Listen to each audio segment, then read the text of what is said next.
ito sa loob ko. Sa talatang ito ay panalangin ni David na matapos niya makilala ang kanyang kasalanan laban sa Diyos. Hindi siya humingi ng palusot. Hindi rin siya humingi ng pagpapala sa Diyos. Ang hiningi niya ay pusong malinis. Bago tayo umawin, iamin natin na hindi natin kayang linisin ang ating sarili, kundi tanging ang Diyos lamang ang kanyang lumikha ng pusong dalisay. Kaya habang inaawit natin ang kantang ito, ginagawa natin itong panalangin na ang ating mga puso ay kayang baguhin ng Diyos para sa kanyang kalatihan. So bago po, pwede ba natin ilagay ang ating kamay sa ating dibdib at sabihin na, Panginoon, nais ko po ay magkaroon ng pusong dalisay, maging malinis ang aking puso at maging tapat sa iyo, Panginoon, tulad ng hinihingi ni David. No? Ito ang maanasan natin na ang itong kantang ito ay dapat magkaroon tayo ng kagaya ni David. Ang hiningi niya ay pusong dalisay at hindi ang anumang bagay dito sa mundo. No? Pwede ko bang hingiin na itaas ang inyong mga kamay? No?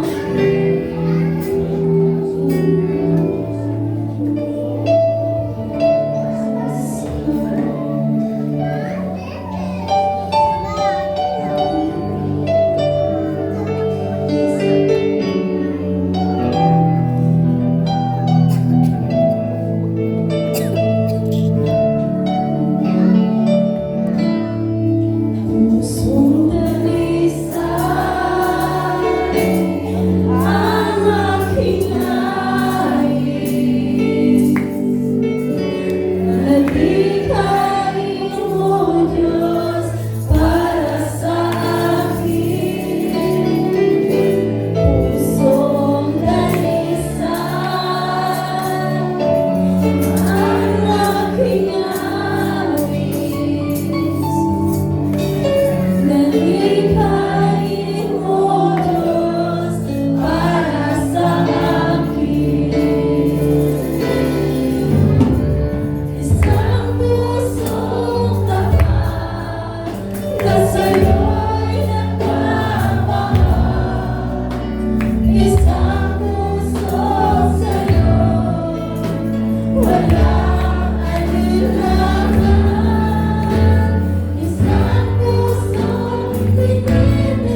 Diyos sa walang katulad.